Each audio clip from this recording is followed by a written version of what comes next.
We're joined now by an 8-year-old model, Farouk, who, as you can see, has the most incredible hair. Well, Farouk's hair has gained him followers and fans across the world, and despite his age, he's already modelled in New York and Italy. But Farouk and mum Bonnie are scared that he could soon face the chop because of school rules. And Bonnie and Farouk join us now. And welcome to both of you. Lovely having you here. Thank so, you. Bonnie, even as a baby, on kind of the 3D scans in your tummy, you noticed that Farouk had this hair, lots of hair. That's correct. When I went for the 4D scan there, I wanted to know if he was a boy or a girl, and the most they could tell me was the baby's going to have a lot of hair, so...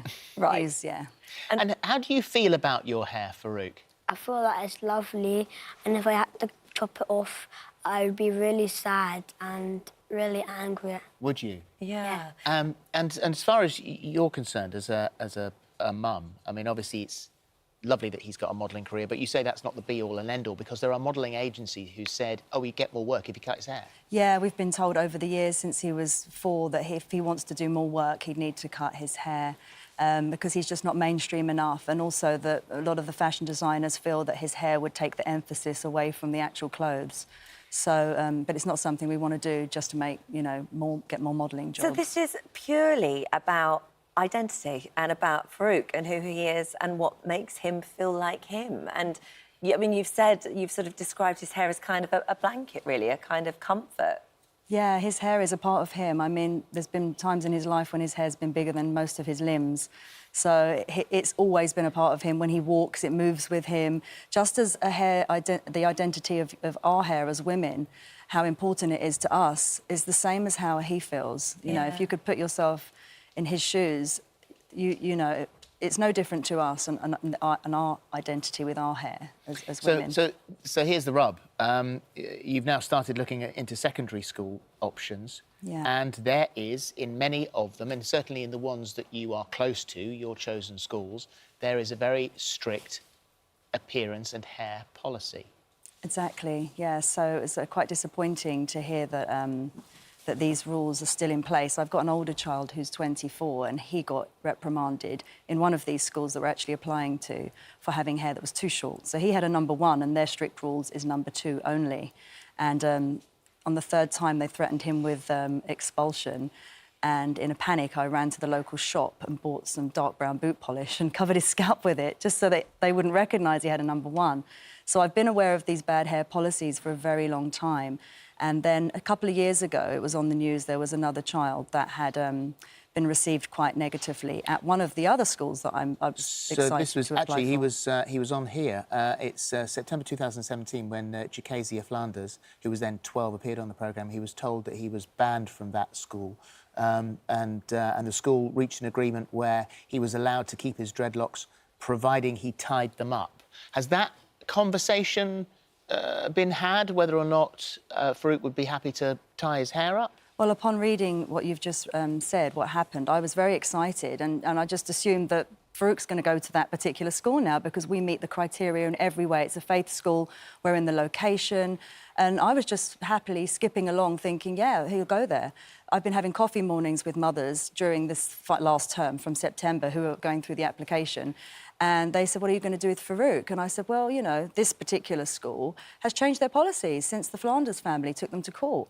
And they said, no, we've just been on the viewings and the rules are the same. And I said, really? So I checked, and they have changed the policies, but what they've done is they've added 2 further policies, which are no dreadlocks and no braids, which I then find you're kind of rolling into a racial area then as well. So that was kind of really shocking to me that they'd specified particular ethnic hairstyles. So you've been doing your research and you've sort of gone back to when these rules were first put in place, and you've described them as archaic and that they are just not relevant today in our schools. So they serve no purpose being there, and that's something that you want to fight and change. Well, I think historically boys have had long hair through the Renaissance times, and ironically Jesus had long hair, and all these schools are Christian schools, so that's actually another interesting thing. But I mean, 150 years ago, they started to indoctrinate men into being separated from women. So it's like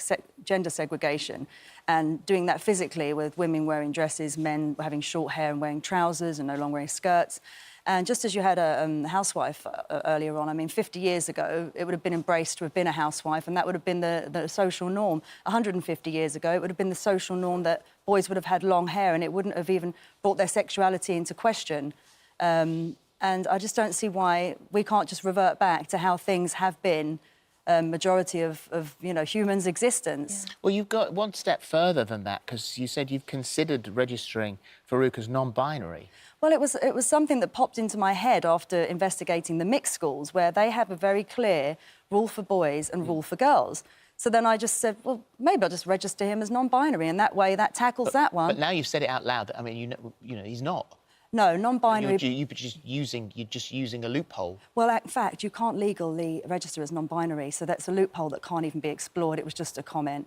But I've looked into non-binary because, to be honest, I didn't know what it really meant, gender fluidity and all that kind of thing. And I would hate to offend anybody, because I know people have a lot of body, you know, dysmorphia issues with that. So obviously I wouldn't want to offend anybody in that case. But I have said that if we were all non-binary and none of us had to conform to rules for men and women, the world would be a better place and would actually tackle those issues to some extent as well. What about sort of practicalities? I mean, you know, I've got young children, same age, similar age, and, you know, my daughter, she's got long hair. She always wants to wear her hair down at school, and I always say to her, you can't, darling, you have to put it up, because I always hate it when that dreaded letter comes around and suddenly there's head lice in the school and they've all got their hair together. He hasn't had it, but I mean, having your hair down and flowing, just from a practical sense. Yeah, well, at school, his school embraced his look, but there's rules there too. His hair's always in braids and it's in a man bun. So that's not an issue? Yeah, no. I mean, when we go to the theatre, people do complain that his hair blocks their view. But at school, generally... He's so tiny, though. Yeah, I know. That's quite strange, actually, because a grown man would block more view. But yeah, we have had some strange comments on his hair. But at school, it's always tied back. The headmaster at his current school just says, as long as it's out of his eyes, it doesn't affect his education. He's a hard-working student. He loves school. He really embraces school, and it's just a shame that we fit the criteria in every single way he does to go to these schools which are Christian faith, which we believe we want to continue our faith within our education, so we have a right to do so. And these schools are all close to my home. I mean, if I was to go anywhere else, you'd be looking at, you know, quite a few miles. He'd have to travel. He's very well known in the social media. I don't really feel safe with having him travelling, you know, across London, and he shouldn't have to. And Farouk, if it was a school you really wanted to go to, would you cut your hair? No. Holly, if ITV said that you should cut your hair to work here tomorrow, how would you feel? No, I wouldn't do it. You're quite right. I would only listen to what I would like, but thankfully I don't have that role. But I do understand. I do understand. Good point. Yeah, it is. It is. Yeah. Maybe you should be a presenter. Thank you. Yeah, absolutely. And then you can have whatever hair you like. Thank you very much for coming in. Thank you very much.